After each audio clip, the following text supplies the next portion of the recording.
Good morning, ladies and gentlemen, to another what promises to be absolutely superb Chatbox Breakfast Show. It's Thursday morning. The weather's looking pretty kind down here in Essex. I've not had to add too many lights to my virtual studio.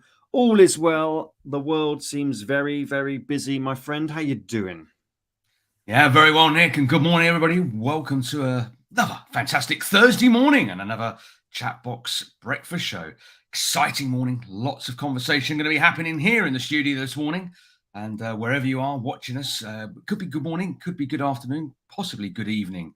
I know we have lots of people joining us from all places around the world, so thank you for tuning in. And if you're watching this on catch up, I'm sure you're going to enjoy it just as much as those watching it live as well.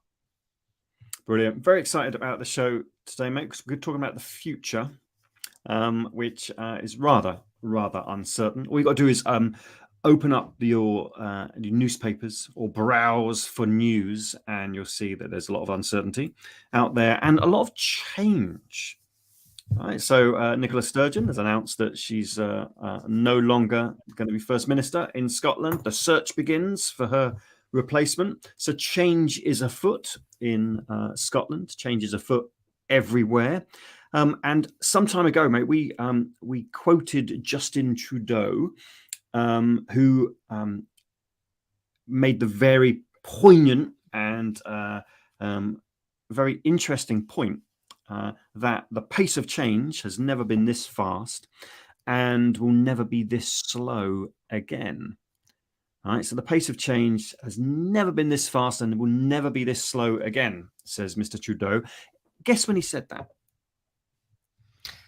Well, it wasn't last week, so I'm going to go at least a couple of maybe just pre-pandemic. I don't know, late 2019, early 2020. Very close, mate. 2018, right? 2018.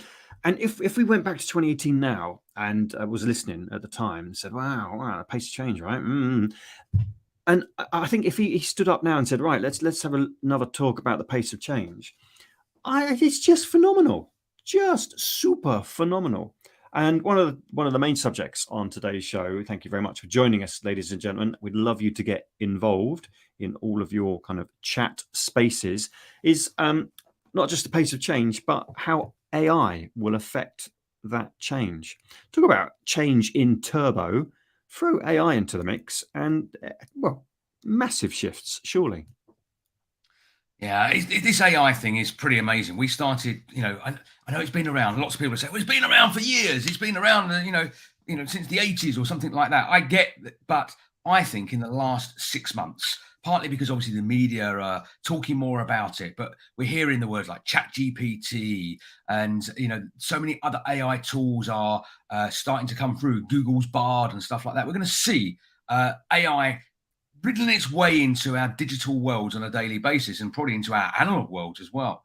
It is making a difference. And one of the things we're going to explore today, is AI taking over, but more about art today.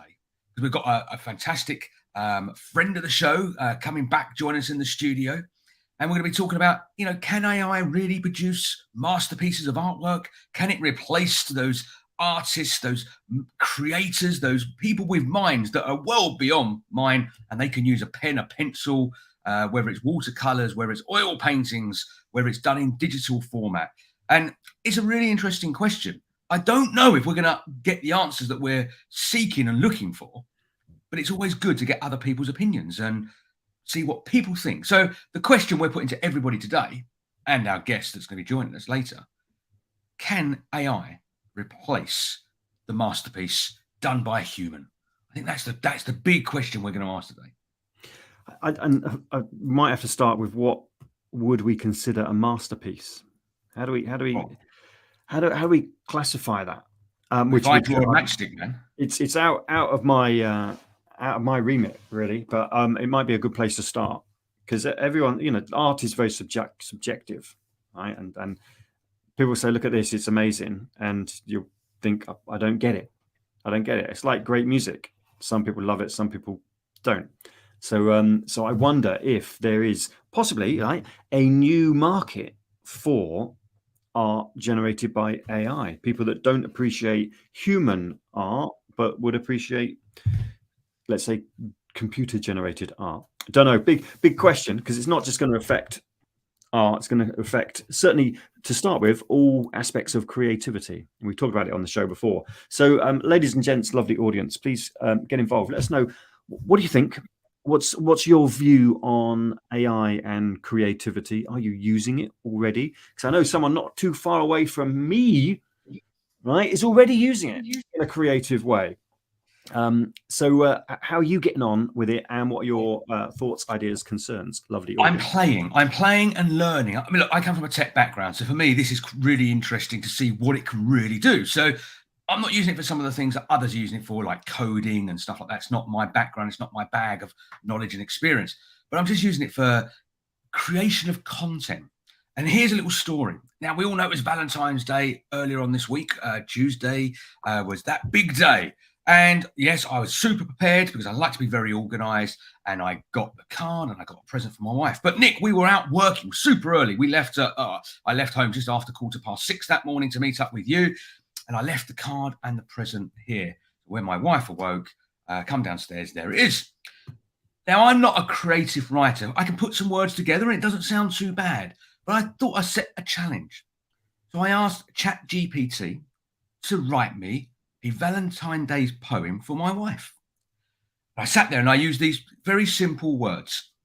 And I'm going to put it up on the screen now. This is exactly what I put in. And I did it on my mobile as well, because I was kind of running around. The card wasn't written on this morning. And here it is. So you can see in the top box, write me a Valentine's Day poem for my wife, Joanna. And then what you can see is what it produced within seconds, okay?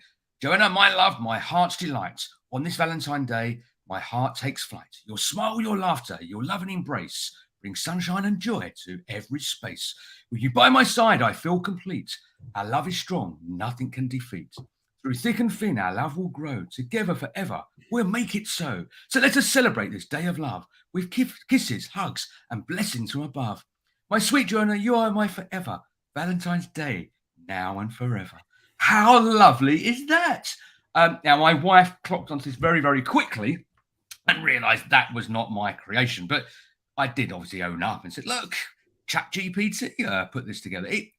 It was an experiment, but brilliant, and simple little things like that. Now, I'm not suggesting, by the way, we should take all our creativity away and start writing our love letters using AI. I'm just demonstrating the power of something it can do within absolute seconds. You like that poem, by the way? A lovely poem, but as Dave McCall says, masterpieces, very subjective. So that was a masterpiece. We'll leave it up to the audience, right, to tell us if that poem was lovely or not. And lovely Mo, morning Mo, not dissimilar, right? Using AI to get started with writing blogs, right? It's useful to come up with, let's say, what am I going to do? Where am I going to start? That procrastination stage, and it's, I guess, quite useful for saying, right, well, here's some subject ideas. Here's something to get you started. It's when you press the button and say, I can't be bothered. Can you do it all for me? Then we go into a different space. Just in case my wife's watching this, by the way, that wasn't I couldn't be bothered. Okay, just to make that very clear, my lovely Joanna wife, if you're watching this, I could be bothered, but I was doing an experiment, and yeah, well, I'll be interested to see what people say. Look, it's on another level. Yeah. So already, right? So already it's out there. And as Mo has suggested, AI been around a long time, but now it's on everybody's kind of lips, because there's I guess more focus, because it's let's see, a bit more public orientated, certainly with ChatGPT and other and recent stories. So let the discussions begin, mate, on here, through the chat channels and beyond. Now, we're very lucky, very, very lucky, because the lovely May King is back from Edinburgh, and she is ready to rock and roll the FOMO space. Let's bring May King on. Let's May King, come and help us out here. Spread this conversation far and wide. Morning, Makey. Morning. David, you're a keeper. How romantic are you with that poem? Yeah, absolutely. See, if I never told the truth, one of my values is honesty and family. So that's 2 values. If I could have kept that quiet, my wife, I wouldn't have got away with it. I wouldn't have got away with it. But it works. It's put a smile on everyone's face. Just imagine what we can do. Making welcome here to the Breakfast Show, a friend of the show, but also becoming one of our co-presenters and co-hosts, coming in and standing in for Nick or I when we're not about, joining us on a weekly basis, controlling everything that happens in the back end with the social media, the fear of missing out that people can't watch the show live because we know lots of people are off out to work, and you're going to be keeping them updated on what's happening and what's going on. But before we jump into a bit more of that, Scotland, tell us a little bit more about it. What was you up to? I was speaking as part of the inaugural conference, Adventures in Marketing. And you chaps, I hope you don't mind me saying, you'll remember those books where you chose your own adventure. I certainly remember them. And it was exactly that. So we had some amazing speakers talking about things like mindset, email, is social media dead? And then we split into our own little adventures. And so we heard from speakers talking about social media and AI, SEO and AI rather. SEO, search engine optimization, has to get onto page 1 of Google and other search engines. We heard from, a lady who's talking about the importance of email marketing. And I was also speaking as well, talking about how to use FOMO to sell out events, products and services. So it was an incredible day. People were traveling in from up and down the country, from England, from Ireland, from Sweden. And yeah, it was an incredible conference. And I'm so pleased that they're actually going to host one next year as well. So looking forward to being their official FOMO creator for that next year. It's brilliant. It's brilliant. So, and I think that it helps, right? The pace of change is ridiculously rapid. So that fear of missing out becomes far more of a reality because there's so much going on, and it's very difficult to curate your life now because there's so many angles trying to get your attention. Where do I put my attention? Have I missed something because I've been over here and not over there? And you mix up, you stir that pot big time. Then you making and generate the fear of missing out, and hopefully for the ideal stuff. So for things like this show, right, if you've missed it live, I don't know where you've been, but please use the catch-up service. Yeah, yeah, no, absolutely.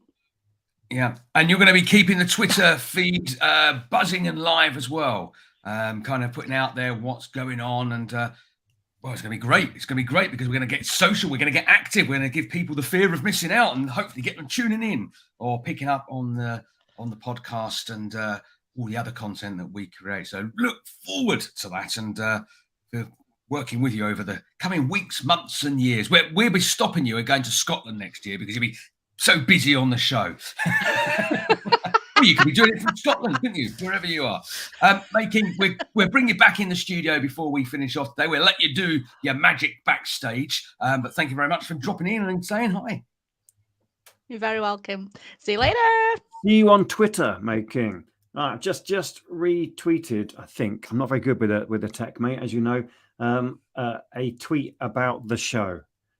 I think I don't know. I'll get a message from May King saying, "What are you doing?" To the experts, Nick. Leave it to the experts. I'm on the show, and I'm also on Twitter. Look at me, diversifying in this. Leave it to the experts and the AI. Let them control it for you. That's the thing. Will AI start taking over and doing all our tweets and posts and reading our mind and putting out there what we're thinking. You're excited by it, and I'm interested by it.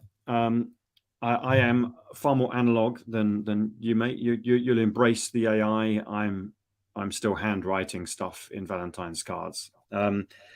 It's just a massive subject of ethics, of morals, of time, of tech, and specifically today, creativity and art. So I read an article in Dazed magazine. Our lovely guest will be on in a moment, is an expert in all things Banksy. Right? Probably knows more about Banksy than Banksy. Right? If we can rile Banksy to start commenting on the show, that might be good fodder for us. But anyway, in Days, they're talking about an AI bot that's been taught to create, let's say, surreal Banksy-esque artwork. Call it Ganksky.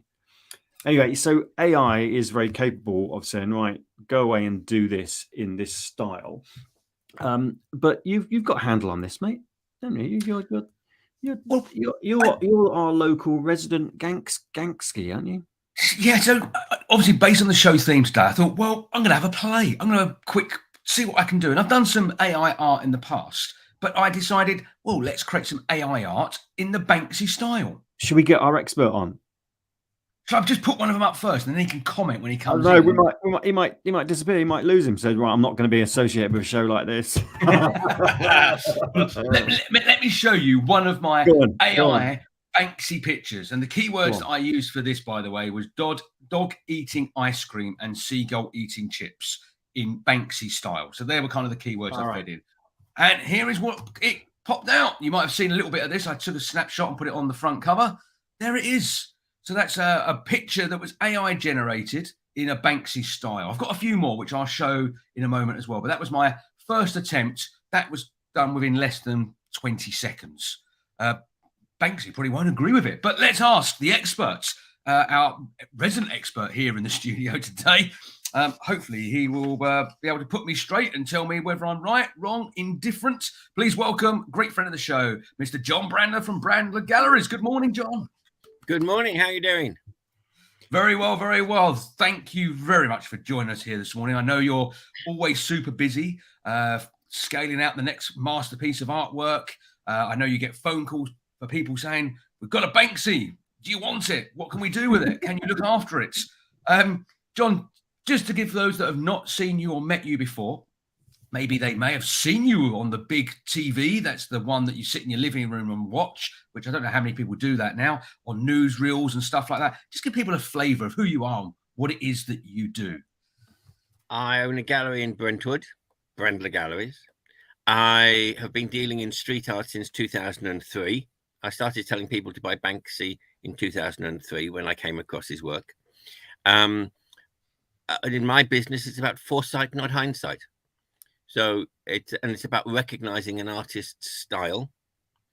The signature is not what's written in the bottom right-hand corner, which is illegible most of the time anyway. The signature is actually the creation of the artwork, which is why AI is so interesting for me. I believe that people should buy art that they enjoy.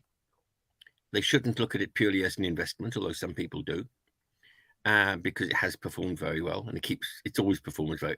Nobody remembers the Medicis for being warlords going out and slaughtering half of Italy. They know the Medici Gallery in Florence. People are known for their art collections. It's a great legacy, and Banksy has given us a great legacy. Whether you like his artwork or not, Banksy has put British art in the same position that the Beatles did for music in the 1960s and early 70s. He wasn't the first, like the Beatles weren't the first musicians.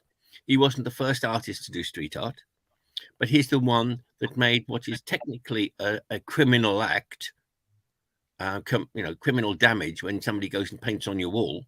He's made that into a social movement. And John, because your knowledge of street art and Banksy especially, you're the guy they reel in when someone's daubed something on a wall somewhere.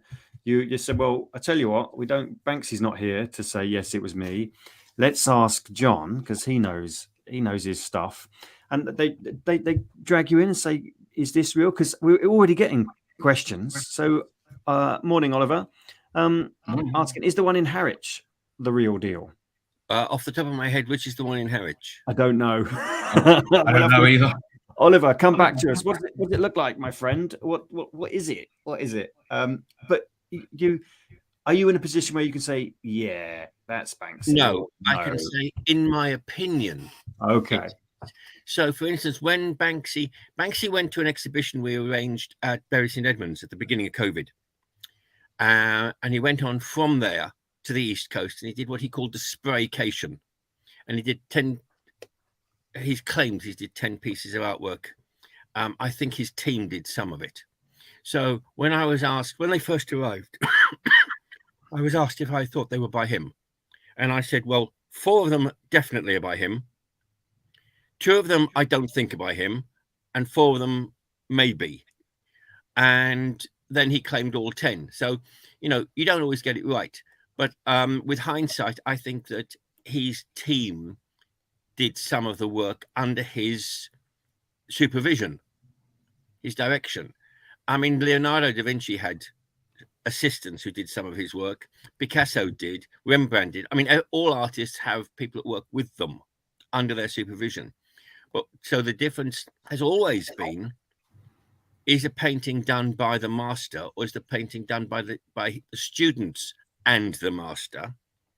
Or did the students do all of it in the master's studio? And there are different categories and different ways of describing a painting, or sculpture for that matter,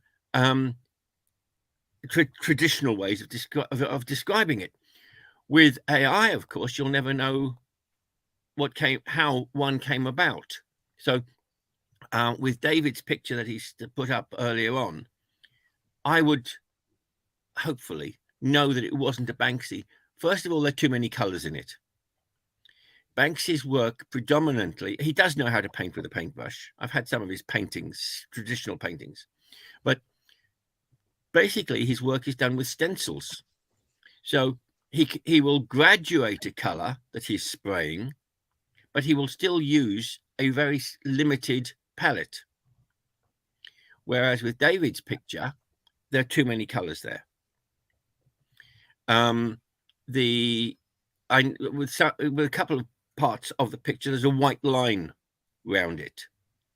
You don't get that with Banksy's pieces. You don't get that with any street art that I know of. So, you know, things like that. What concerns me most with AI is who owns the copyright. So David produced for his wife the poem. If he then takes that and says, this is a great poem, let's put it on a greetings card, is he breaching copyright? Mm-hmm. The other thing then is, if you are an author and you use AI to create part of a book, can you claim authorship? Because you didn't string the words together. I mean, we've all gone onto websites, and there's in the bottom right-hand corner, there's a chat box. And you know that most of the time it's an AI bot somewhere. And my partner had a birthday recently, and I ordered something. And I mean, I must admit, I left it too late, but I ordered something. And I mean, you know, come on, I'm her toy boy. Let's put it like that. So she's older than me. And if we've either got it or we don't want it by now. So what the heck do I buy her? So I bought her some cashmere. I ended up on cashmere. And I went on this website, and there's a bot on the right-hand corner. And I said, you know, how quickly can you get it to me? Because I need it within a week. And the reply was, well, it's not in store. It's not in the warehouse. It's in the store. And I'm thinking, this is a bloody computer. How do I talk to this thing? So I put on it, you know, I need it for a birthday. I need it for the week. I'd really appreciate it. If you're human, please do what you can. 2 days later, it turned up. Now, I have no idea whether I was talking to a human or a computer. It worked. Yeah. You know, so, I mean, that's where AI is to me, genuine and useful. It's when the boundaries are stretched. Now, when we talk about AI and art, let's assume that David used that image he created as the Valentine card for his wife. Okay. Does it matter that it was generated by a computer? No, in this case it did. It got me brownie points, John. Does it matter if somebody does predominantly art is signed. So the difference is if I tell an AI bot to create a piece of artwork in the style of Picasso, the Picasso name is a brand. Banksy is a brand. So I'm immediately breaching copyright, in my opinion, because I'm using his intellectual idea to make something. If I then create that thing and I sell it, do I sell it as a John Brandler piece of artwork, or but if I'm using Banksy's original creative idea, then it's not a John Brandler, it's a Banksy. But Banksy didn't join the dots together. So I think the whole thing is going to be, the lawyers are going to have a field day. They're going to make a fortune out of this. I don't know the exact legal position, but I know that if you create a piece of music and there's a certain percentage or a certain number of notes, if you copy it and it sounds like something else, then it's deemed to be breach of copyright. I don't know what that percentage is, but it's actually very, very low. It's something like 3% or 4%, or so many bars of music. I don't know how they do it. We need a lawyer to tell us, but it's a very small amount. So if you think, oh, that sounds like, you're breaching copyright. Yeah, there's been some high-profile cases around that as well, isn't it? And yeah, there's a lot. There's always a high-profile case about that, you know, where somebody says, "No, this came to me in the middle of the night, sitting on a canoe in the middle of the Zimbabwe River," you know. Yeah, because when he was a child, he heard a song sung to him by his mother. So, but the question is, you know, at what point does it become not a forgery, but at what plagiarism? Mm-hmm. And I think that that's going to be the big thing for, as I say, the lawyers. I think that the biggest question for the lawyers and the copyright holder will be, why was it created? So David's poem for his wife was created, if you like, 1-to-1, and nobody would go after him. If he then put it on a Christmas card or a Valentine's card and sold it next year, or sold the application, if he sold it as a download that you could alter yourself, so I could download it and change the word, in my case, to Linda or to Patricia or Doris or Fred, whatever. If he sold that, who owns the copyright? If David said, you know, anybody can buy this for a penny or 5p download, does he have the right to sell it? Now, with visual art, most people want a signature. So behind you, you can see two Banksy posters. These were created as posters for a museum exhibition up in Scunthorpe. Scunthorpe had never had more than 10,000 people through the door. This exhibition of street art in Scunthorpe got over 12,000 people through the museum door. They were over the moon. And these were created as posters, but they are obviously posters, not original works of art, because they've got writing on them. If the writing wasn't on them, they would be deemed prints, not posters. And I would have been breaching copyright because I don't own the copyright on those two images. But as it was, because we were advertising a show and the artwork in the show is for sale,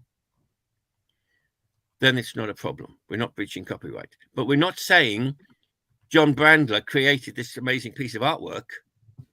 We're saying John Brandler is putting on an exhibition in a museum. Why don't you come and have a look? Different background to it.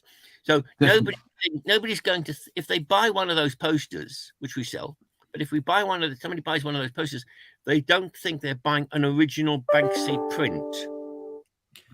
Yeah. Because they can see. I hate the idea that the lawyers are going to get even richer on the back of the implications. But I totally get it. So if I had an AI bot to say, right, I want you to create me some Banksy art, where's it going to get its data from? It's going to go and scan all the Banksy stuff that exists out there in the ether, and come back with apply that to whatever it generates. So yeah, if I was doing that, if I was an artist at university or somewhere, and that's what I did, someone would turn around and say that's plagiarism, Nick. You've taken that. That's the whole point. The plagiarism is, I want to create a picture in the style of, and the moment you use an artist's name, you are plagiarizing it. Now, in the old days, if you went into the National Gallery, for instance, or any museum, and you're a painter, because painters need to study other painters to learn technique, you could go into a museum, set up an easel, and copy it. And the problem was that people used to copy exactly.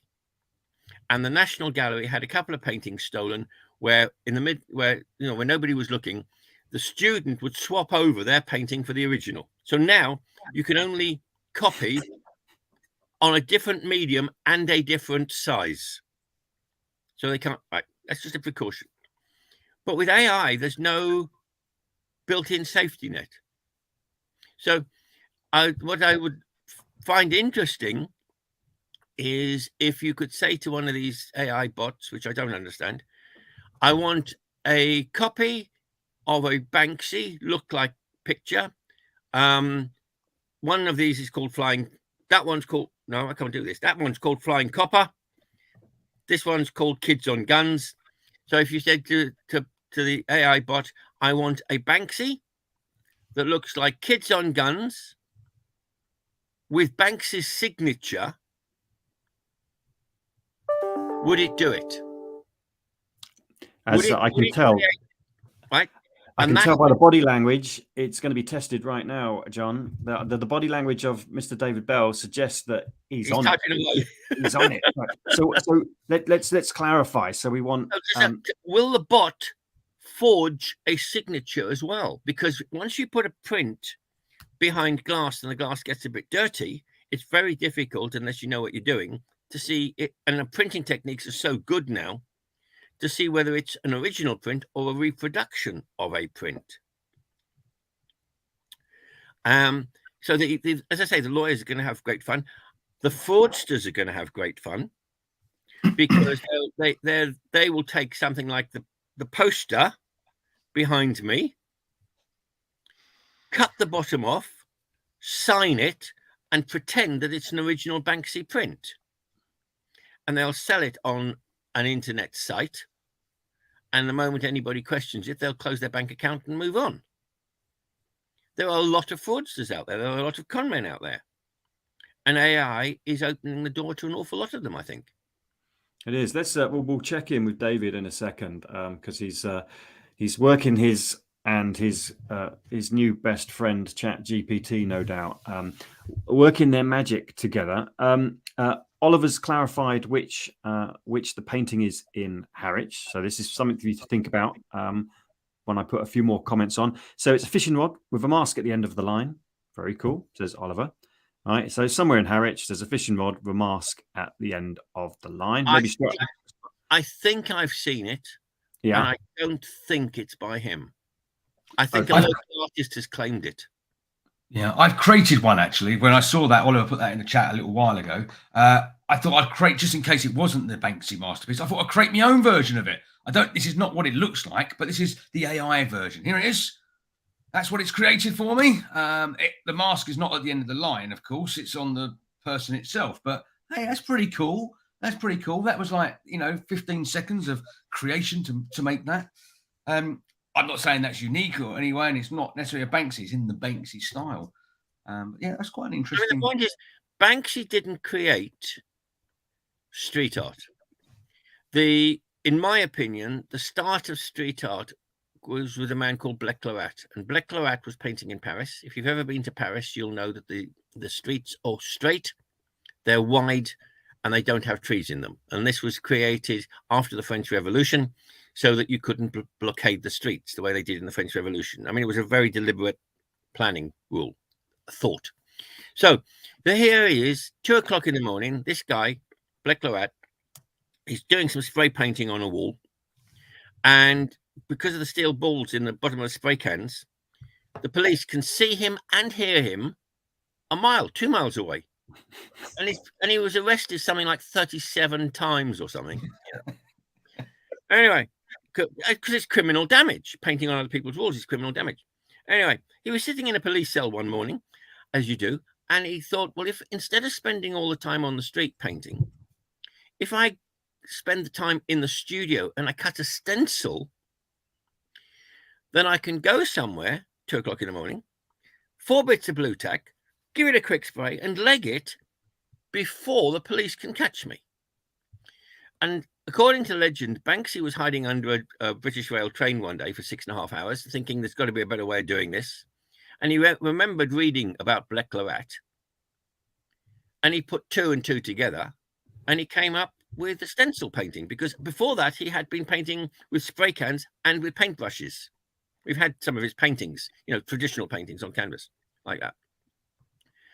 So, and then he had a great team around him that marketed him, and street art became fashionable. Street art became socially acceptable. Street art became very desirable. And that's what's happened. Now with AI, one of the things is AI going to create a stencil for you that you can go out and paint on somebody else's wall? And the legal complications of that, of course, is phenomenal, because if you don't create the stencil, are you responsible for creating the artwork that goes onto a piece of wall? Or is the AI bot legally liable? I mean, the lawyers are going to have such a fun day. Are they going to have to make new rules up? This is the problem. I don't think there is any rules for go this. down to case law. So, for instance, you may or may not have seen on the media in the last couple of days, I've been talking about a Banksy that turned up in Margate. And on the left-hand side, there's a woman who looks a little bit battered, and she's got bruises on her face, and she's missing a couple of teeth. And in the middle, there's an additional 3D proper fridge freezer, chest fridge freezer. And on the right-hand side, Banksy has stenciled, looking like it's coming out of the freezer, because the lid is held open. Coming out of the freezer, a pair of gentlemen's legs with shoes on the end. So the idea is that the battered wife has pushed her husband into the fridge freezer, right? So then somebody complained that the fridge freezer was there and it wasn't safe. So the council took it away and in some way have made this fridge freezer safe and have put it back. Now, the question then is, who owns the fridge freezer? Because it was fly tipped, according to some. Other people say Banksy brought it down with him. So the council took it away originally, complaining that it was fly tipping. Now that means that and then now they were talking about giving it back to the householder. Now it never belonged to the householder. So does it mean that the council have taken ownership of the fly tipping? In which case, nobody can be prosecuted for fly tipping, because they all have to do is say, I'm giving it to the council. It's so artwork. That's not a great idea.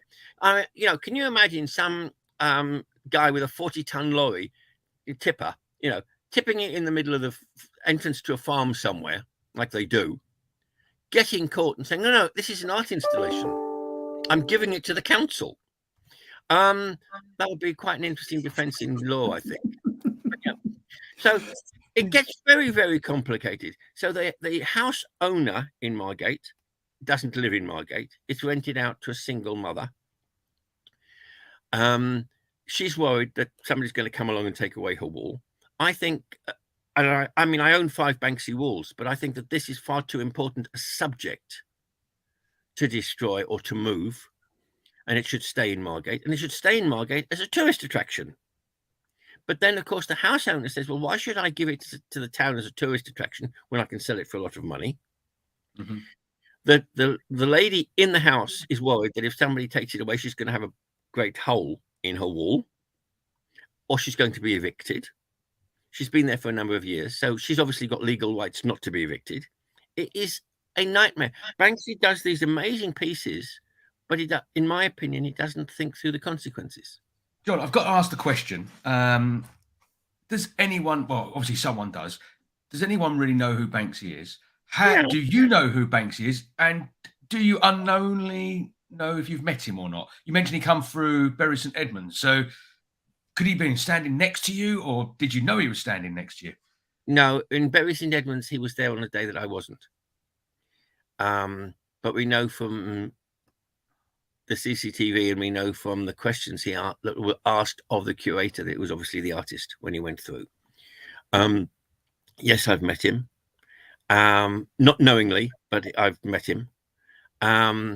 We don't see eye to eye on a number of issues.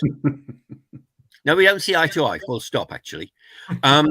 I admire his artwork. I don't admire the person.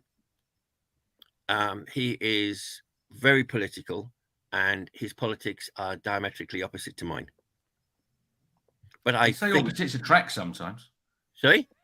They say opposites attract sometimes. Yeah, well, not on this occasion. Not on this occasion.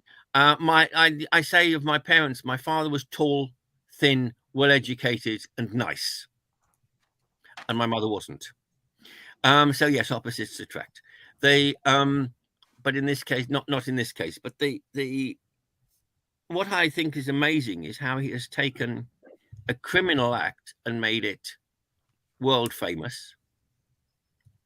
He has done so much for Britain with tourism, with interest, with exports. I mean, you take a piece of paper which is worth literally nothing in itself, ship it off to America, and they give the country, us as a country, enough money to build a house. That's a hell of an export. It cost the country nothing. No resources, no labor, no power, no. It's a fantastic. And Damien Hirst is the same. It's a tremendous export. There's a question coming for you, John. Oliver, I think he's on the hunt for Banksy. Do you think he was part of Massive Attack? No, Oliver. I think that Robert Denaja is part of Massive Attack, and Robert Denaja is a very different artist. When you look at Robert's work, it is very, very different. I think that Banksy is part of a music group, yes. So is Damien Hirst, so is Pure Evil, so are so many musicians. In fact, at the end of the year, we're doing a show at a place called the Apex, which is the social centre, theatre, etc., in Bury St Edmunds. And we're doing a small show there. And the show is how musicians and painters are both called artists. They're hot-wired differently to the rest of us. So we've got work by Bob Dylan, David Bowie, all this sort of thing. David Bowie trained at the Royal College of Art, not the Royal College of Music. John Lennon is famous for his drawings. Yoko Ono's drawings are rubbish, but John Lennon is famous for his drawings. So it's the hot wiring. So no, Robert Denaja isn't Banksy, but they are friends. Banksy has been involved with the Glastonbury scene since day one. His management are also in the music industry. Without going into too many details, but his management is music industry management. So they know about publicity, they know about marketing, they know about stunts, they know about all this sort of thing. Which is what's helped to make Banksy so famous. So you'll see Banksy's work at an awful lot of music events because he's there. He's mates with half the performers.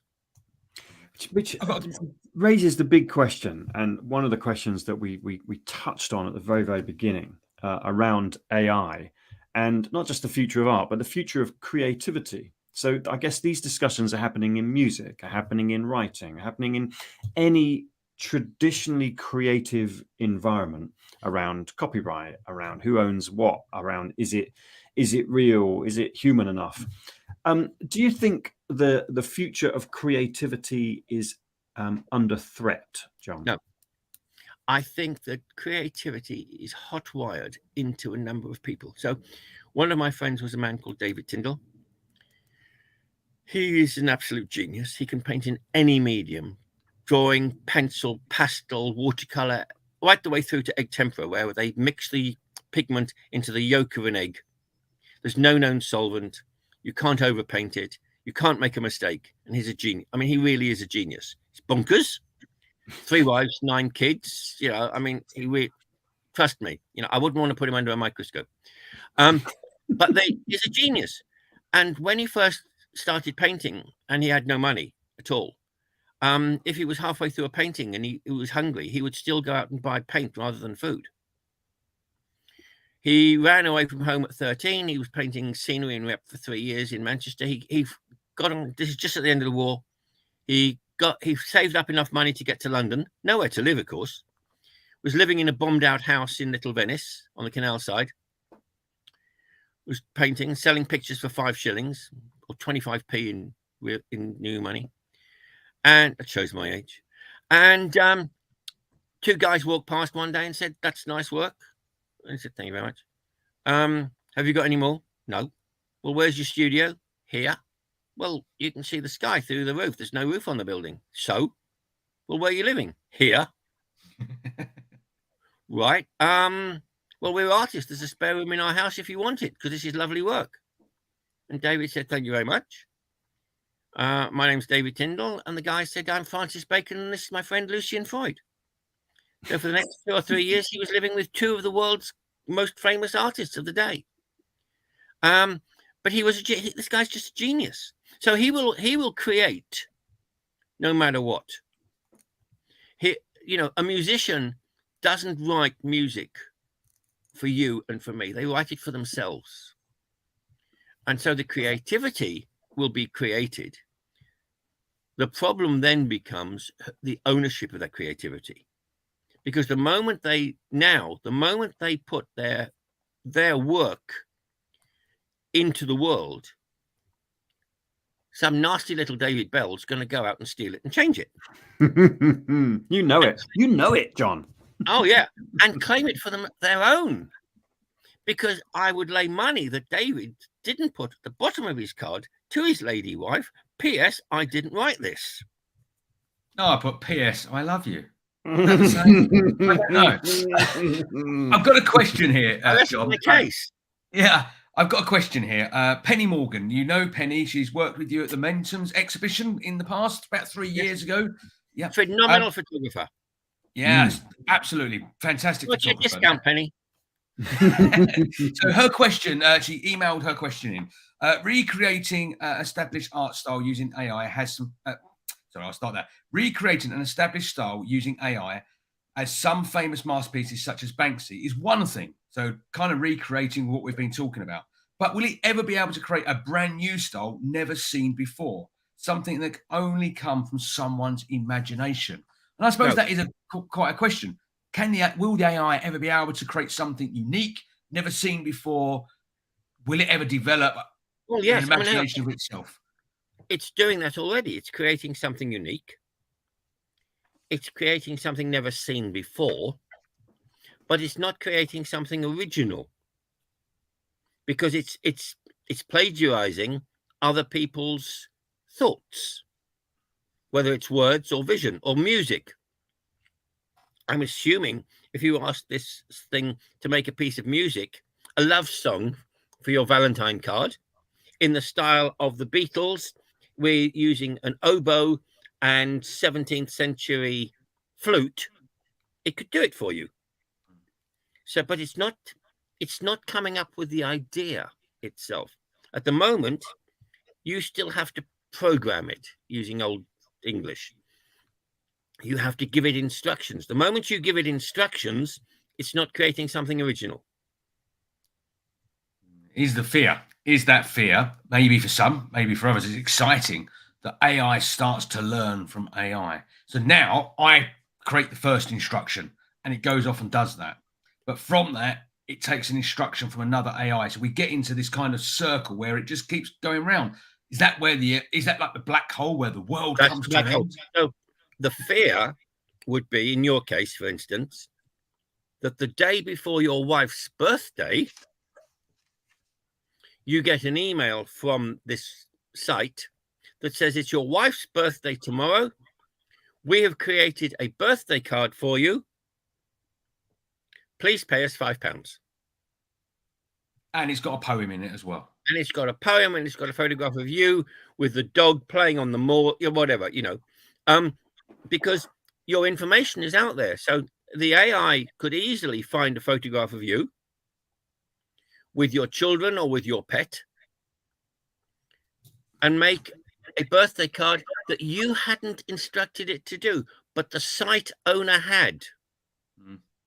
There's a revenue stream for somebody. Yeah, You that's know, an interesting one. because we've all put our birthdays on some website somewhere. The computers know who you're living with, or who your loved one with, or even the other way around, because the two don't necessarily go together.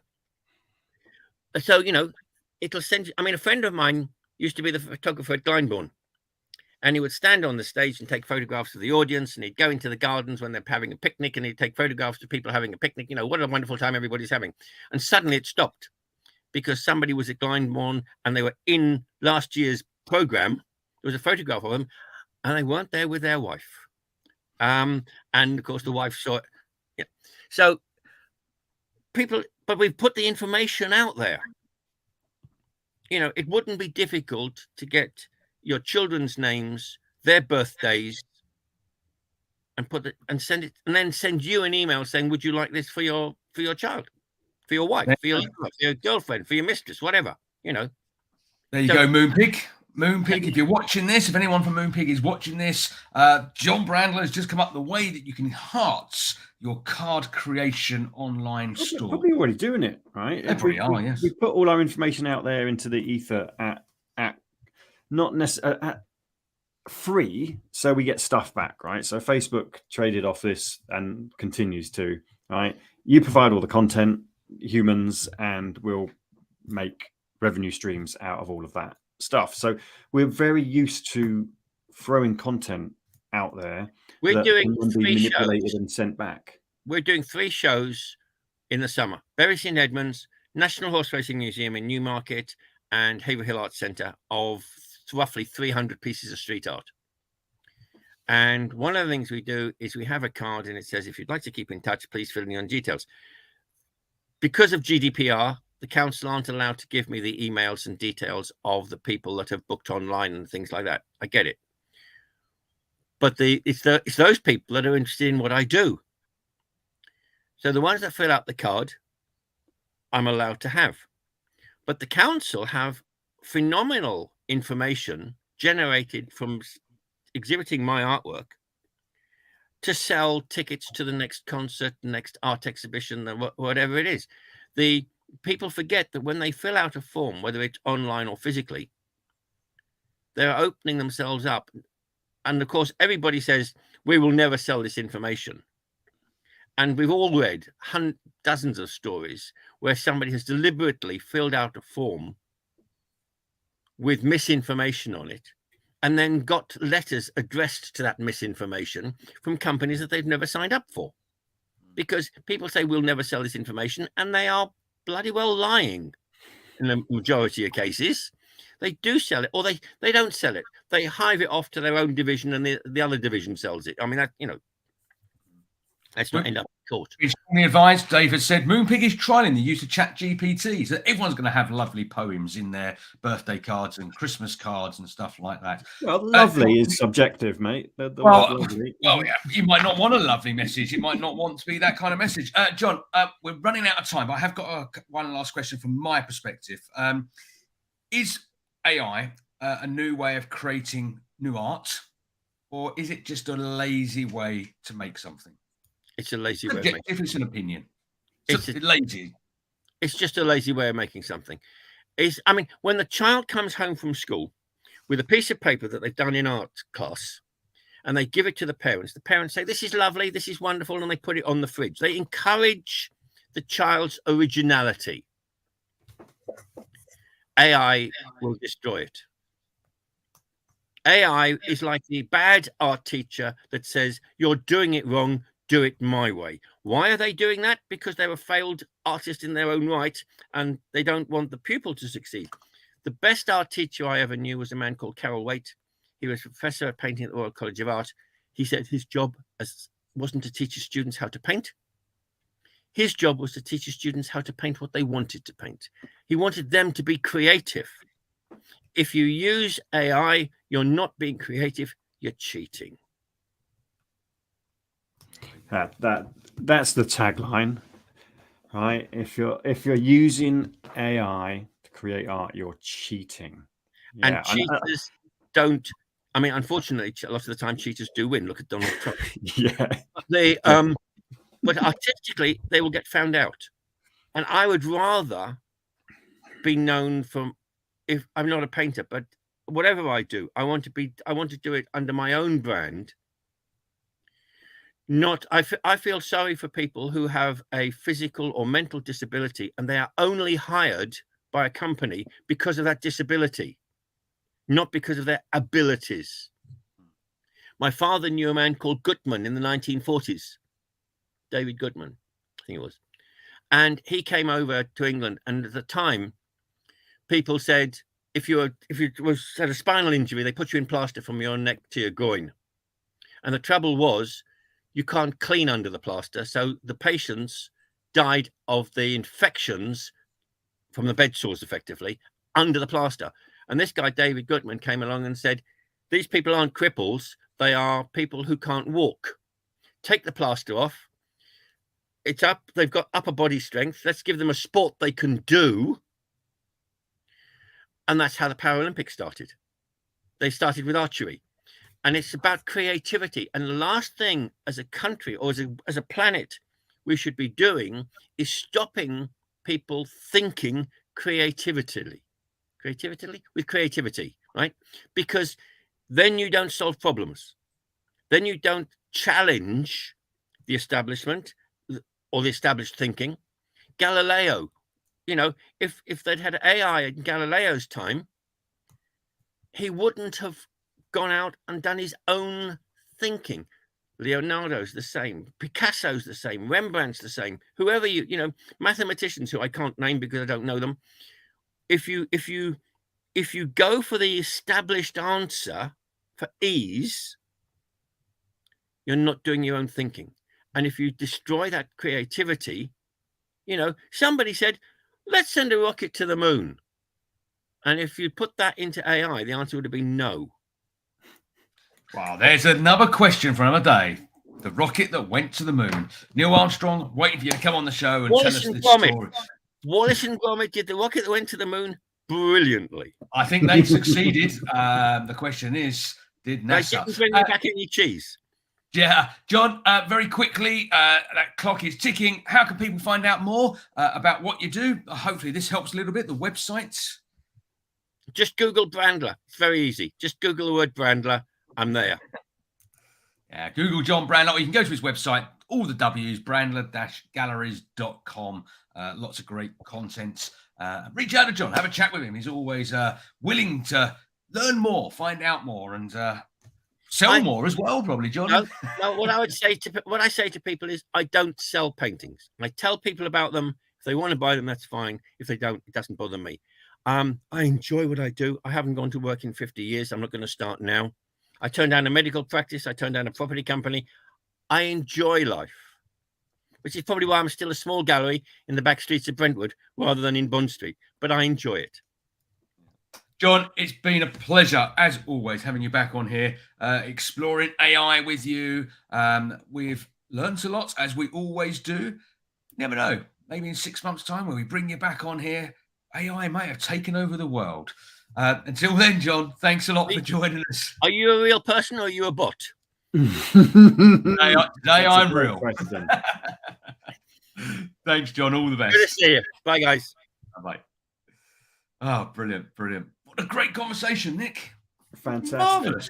As expected, knowledgeable, brilliant ability to share opinion, and yeah, superb. Remains so a lot of questions on the chat as well, which we never got round to. Sorry, ladies and gents. Lots and lots are going on in today's show, but lots of questions remain about what the future looks like. Talking of the future and creativity, there's still time to get your top tip into the top of the tips, the Chatbox book.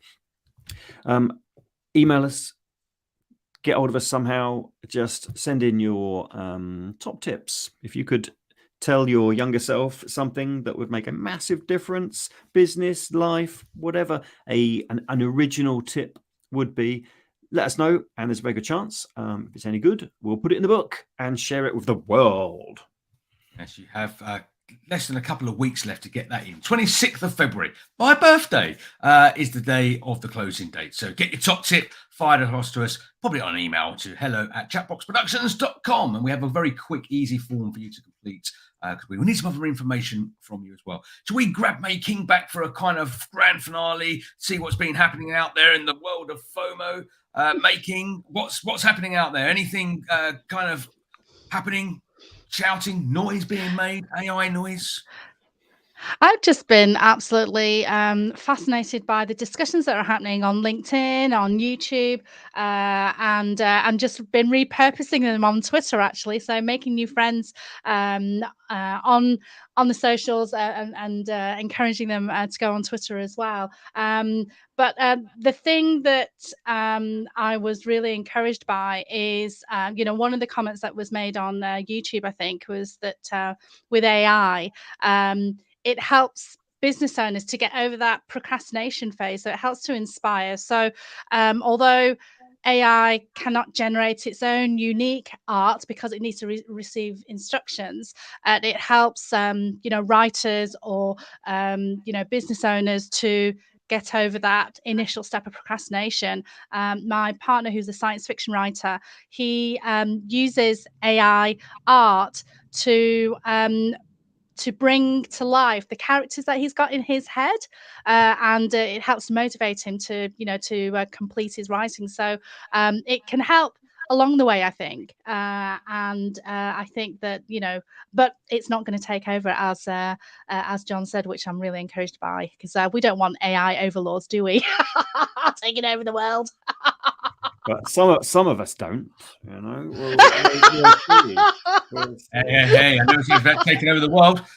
We'll see where the path of AI and next technologies take us. It's going to be an interesting journey. I'm sure we're going to learn lots, but I don't think we're entering in quite yet into the world of Terminator and Skynet and stuff like that. But it's starting to become real.